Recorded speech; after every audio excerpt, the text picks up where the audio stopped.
I think he needs his lenses back on. It was interesting. তার চোখে আবারও lens লাগানো দরকার। ধারাভাষ্য কক্ষ থেকে কথাটা বলছিলেন পাকিস্তানি ধারাভাষ্যকার উরুজ মমতাজ, যাকে উদ্দেশ্য করে বলছেন তিনি আর কেউ নন পাক ক্রিকেটার আবরার আহমেদ। এমনিতেই চশমা ব্যবহার করেন তিনি, কিন্তু এরপরও তার তালুবন্দি হওয়ার আগে একটা বল মাটিতে ড্রপ করার পরেও তিনি ক্যাচ দাবি করে বসেন, এমনকি উইকেট সেলিব্রেশনও শেষ করে নেন। তবে টিভি রিপ্লে আসলে দেখা যায় ক্যাচ তো হয়নি, উল্টো মিথ্যা উইকেটের দাবি আর সতীর্থদের সঙ্গে সেলিব্রেশনও করে বসে আছেন আবরার আহমেদ। অর্থাৎ মিথ্যা দিয়েই শুরু হয় পাকিস্তানের তৃতীয় দিন।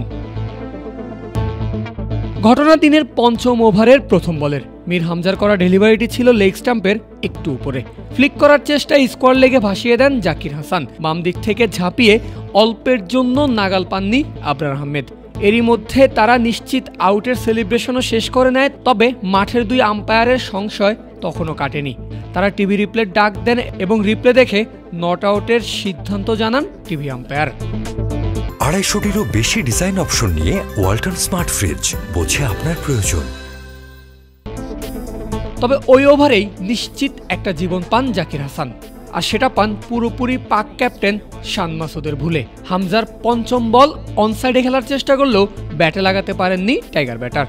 বল জাকিরের প্যাডে লাগতেই জোরালো আবেদন হামজার, কিন্তু আম্পায়ার তাতে সাড়া দেননি। এরপর বেশ কিছুক্ষণ বোলারের সঙ্গে আলোচনার পরেও রিভিউ নেননি পাক অধিনায়ক শান মাসুদ, এবং পরে রিপ্লেতে দেখা যায় বল আঘাত করত লেগ স্টাম্পে। অর্থাৎ রিভিউ যদি তিনি নিতেন বিদায় ঘণ্টা বাজত জাকিরের। আর এমনটা দেখে মেজাজ হারান হামজা। ক্যাপ্টেনকে বলেও রিভিউ নিতে না পারার ক্ষোভ প্রকাশ করেন বোতল ছুঁড়ে মেরে। যদিও খুব বেশিক্ষণ আক্ষেপ করতে হয়নি পাকিস্তান কিংবা হামজাকে, কারণ এরপরেই সাজঘরে ফিরেছেন জাকির হাসান এবং তার সঙ্গে যেন টাইগার ব্যাটাররা সাজঘরে ফেরার লাইন ধরেছেন। স্কোরবোর্ডে মাত্র 26 রান উঠতেই 6 ব্যাটার ড্রেসিং রুমে ফিরে যান। বুঝতে বাকি নেই প্রথম ইনিংসে বেশ ভালোভাবেই ধুঁকছে বাংলাদেশ। পারভেজ আল হাসান, ক্রিক ফ্রেঞ্জি।